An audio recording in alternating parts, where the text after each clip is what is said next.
Hello students, in this video I will be discussing about the selection statements, okay, which is actually of three types: if then else and if if ladder. यहाँ हम लोग देखेंगे। अच्छा, इसको शुरू करने से पहले मैं थोड़ा सा ब्रशअप करना चाहती हूँ अबाउट द लीनियर प्रोग्राम्स। कहने का मतलब क्या है?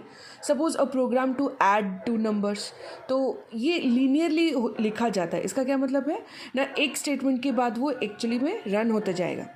तो सपोज मैं अगर बोलूँगी find out the area of a square, वो भी एक लीनियर प्रोग्राम में जाएगा, क्योंकि डायरेक्टली तुमको इनपुट लेना है, उसको सिंपली प्रोग्राम मतलब फॉर्मूला उसका लिखना है, प्रोसेसिंग करना है, और फिर तुमको आउटपुट जो भी आया उसको डिस्प्ले कर देना है। ओके, बट सिलेक्शन में क्या है ना, ऐसा कभी सिचुएशन होता है, फॉर एग्जांपल एक मैं क्वेश्चन बोल रही हूँ, write a program to check whether a person is available, a person is eligible to vote और नॉट। ये किस तरीके का क्वेश्चन हुआ?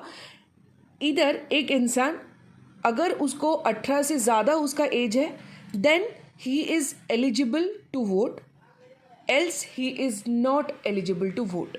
तो यहाँ पे एक कंडीशन आ रहा है। कंडीशन क्या हो गया? The age should be greater than 18 और greater than equal to 18, else the person is not eligible to vote. तो यहाँ पे एक कंडीशन आ गया। अगर ऐसा कभी क्वेश्चन आता है कि जहाँ पे कुछ एक कंडीशन होगा, तो उस केस में always remember we have to use selection statement. Okay, if it is one condition then you can use either of these. If it is more than one condition then you can use this. Okay, so यहाँ पे मैं दोबारा से बोल रही हूँ, if the age of a person is greater than equal to 18, है ना, वो कंडीशन है।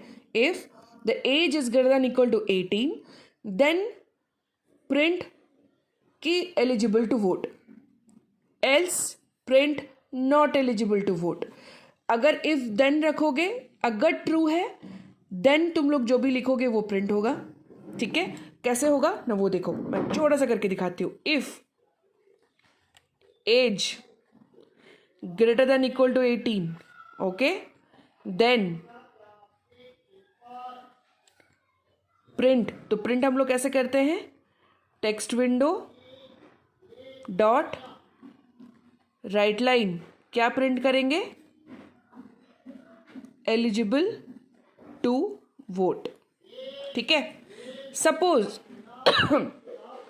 एज को ऊपर में तुम लोग 25 लिए हो, suppose age is equals to 25। यहाँ पे मैं अर्ली बाइंडिंग शो कर रही हूँ। ओके, यहाँ पे तुम लोग लेट बाइंडिंग लोगे तो ही अच्छा है, क्योंकि हर बार प्रोग्राम में नया कुछ एज हम लोग लेके कंपेयर कर सकते हैं। ठीक है, but here just for the sake of making you understand, I am using early binding. So suppose age is equals to 25, तो यहाँ पे एज का वैल्यू क्या हो गया? 25, है ना। So 25 greater than equals to 18, yes, तो ये अभी क्या हो जाएगा? Answer is true. If the condition is true, फिर क्या होगा? देन के बाद जो स्टेटमेंट है वो एग्जीक्यूट होगा। ओके, अगर ये कंडीशन फॉल्स होता तो एल्स स्टेटमेंट में अगर कुछ लिखे होते तो वो एग्जीक्यूट होता। मैं फिलहाल तुमको इफ देन बता रही हूँ। ठीक है, अगर this condition is true, if के बाद हम लोग कंडीशन देते हैं always inside the brackets. Okay, यहाँ मैंने कंडीशन दिया, और हमेशा याद रखना कंडीशन में हमेशा रिलेशनल ऑपरेटर यूज होता है। कौन सा ऑपरेटर? Relational operator. इससे क्या होता है ना, ये दोनों के बीच रिलेशन बताएगा। एज में 25 है, 25 में और 18 में क्या रिलेशन है? 25 इज ग्रेटर। तो ऑलरेडी हम लोग को मालूम है कि रिलेशनल ऑपरेटर जब भी यूज होता है वो इधर ट्रू या फिर फॉल्स में आंसर देता है। तो वो यहाँ पे क्या आंसर देगा? ट्रू। अगर ट्रू है फिर देन के बाद जो स्टेटमेंट है वो एग्जीक्यूट होगा। अगर ये फॉल्स होता तो देन के बाद जो स्टेटमेंट है वो एग्जीक्यूट नहीं होता। ओके, सो क्योंकि according to this example this is true, so output हमको कैसे दिखाएगा? आउटपुट क्या दिखाएगा? Eligible to vote. ठीक है, अगर यहाँ पे ट्रू होगा तो। सपोज यहाँ पे मैं लिखी हूं ओनली 5। ओके, सो अब के केस में क्या होगा? एज तुम्हारा क्या हो गया? 5। 5 is greater than equals to 18? No, the answer is false. If the answer is false, then के बाद जो लिखा है वो एग्जीक्यूट नहीं होगा, खत्म. ओके, ये हो गया इफ देन के बारे में. अब मैं बताऊंगी इफ देन एल्स के बारे में. नेक्स्ट वीडियो में मैं बताऊंगी एल्स इफ लैडर के बारे में. सो यहां पे मैं केवल यही बता रही हूं, if age is greater than equals to 18, then text window पे प्रिंट करो,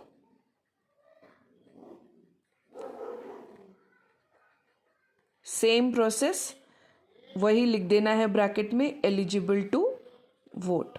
ओके, ये हो गया इफ देन स्टेटमेंट. अगर मुझे सपोज एल्स में भी प्रिंट करना है, then here I will write else, फिर क्या लिखूंगी, text window dot write line. क्या, अगर ट्रू है तो प्रिंट करेगा एलिजिबल टू वोट, अगर फॉल्स है तो प्रिंट करेगा, एल्स पार्ट में चला जाएगा, क्या प्रिंट करेगा, नॉट एलिजिबल टू वोट. जहां एक क्वेश्चन में कंडीशन आता है, कंडीशन बोलेगा तुमको चेक करने के लिए, होगा या नहीं, और नॉट, यस और नॉट, यस और नो. अगर इस तरीके का क्वेश्चन आता है, always remember we should use selection statement. Selection statement में we have if then else and if else if ladder.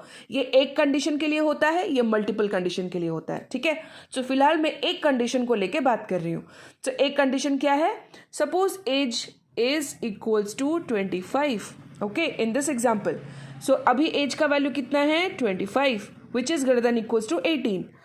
तो ट्रू हो गया, ये वैल्यू ट्रू हो गया, ये ऑटोमेटिकली ट्रू, तुमको कहीं ट्रू लिखने की जरूरत नहीं है. ये कंप्यूटर का काम है, वो ध्यान रखेगा, वो देखेगा वेदर दिस इज ट्रू और नॉट.